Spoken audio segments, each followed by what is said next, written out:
देखो अभी एक फोल्डर है, उसे हम डिलीट करते हैं तो आइटम नॉट फाउंड ये एरर आ जाता है। चलो अभी इसे शिफ्ट दबा के भी डिलीट करके देख लेते हैं, तो भी ये फोल्डर डिलीट नहीं होगा।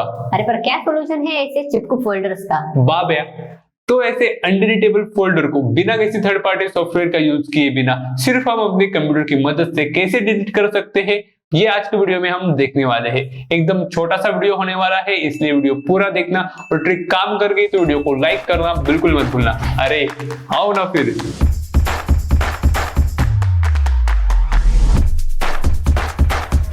कई बार ऐसे फोल्डर तब बन जाते हैं जब आपके पीसी में कोई वायरस चला जाए, तो ऐसे फोल्डर अपने आप बनने लगते हैं जिन्हें हम डिलीट नहीं कर पाते। पर ऐसा कंपलसरी है नहीं कि आपके पीसी में अगर वायरस नहीं हुआ तो भी ऐसा फोल्डर बन सकता है। तो इसे हम cmd की मदद से डिलीट करेंगे। तो cmd को यहाँ पे सर्च करके उसे रन एज एडमिनिस्ट्रेशन में ओपन कर देंगे। उसके बाद आपको यहाँ पे स्मॉल लेटर में एक फॉर्मूला टाइप करना होगा जो है rd space /s space double colon backward slash question mark backward slash.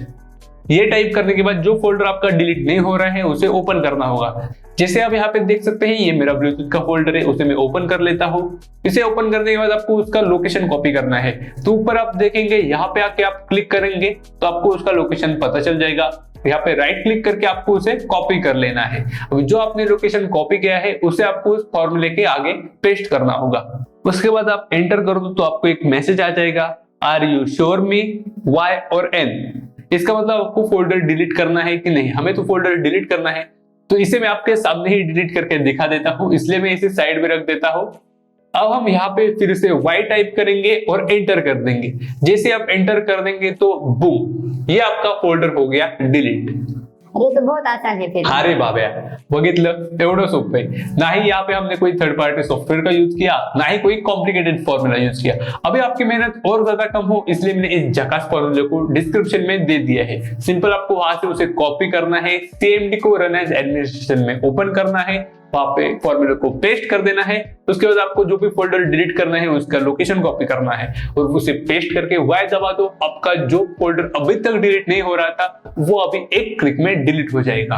सिर्फ आपको यहाँ पे एक ही चीज का ध्यान रखना है, जो भी फोल्डर को आप डिलीट करना चाहते हो उसी फोल्डर का आपको उसे ओपन करने के बाद लोकेशन कॉपी करना है। कई बार आप जल्दी में अगर उस फोल्डर के पहले वाले फोल्डर का लोकेशन कॉपी कर दोगे तो उसके साथ बाकी फोल्डर भी डिलीट होने के चांसेस है और उनका रिकवर भी हम नहीं कर पाएंगे। तो इससे अच्छा है कि आप थोड़ा शांत तरीके से जो फोल्डर डिलीट करना चाहते हो उसे पहले ओपन करो और उसके बाद ही उसका लोकेशन कॉपी करके यहाँ पे पेस्ट कर दो। ये ट्रिक 100% काम करते हैं। तो आपका फोल्डर डिलीट हो जाने के बाद आपको फिर से आना है, चैनल को सब्सक्राइब करके बेल बटन को ऑल पे सेट करके रखना है, क्योंकि ऐसे ही छोटे मोटे टॉपिक के ऊपर मैं आपको सिंपल तरीके से वीडियो बना के लेके आता हूँ। लाइक तो आपने कर ही दिया होगा, तो वीडियो को भी अपने दोस्तों के साथ जरूर शेयर कर दो। आपका ये ऐसा कंप्यूटर से रिलेटेड कोई प्रॉब्लम है तो मुझे कमेंट में जरूर बता देना या इंस्टा पे फॉलो करके वहां पे मैसेज कर दो। तो मिलते हैं फिर ऐसे ही जकास टॉपिक के साथ अगले वीडियो में। तोपर्यंत टाटा, पुढच्या व्हिडिओ मध्ये भेटा, बाय।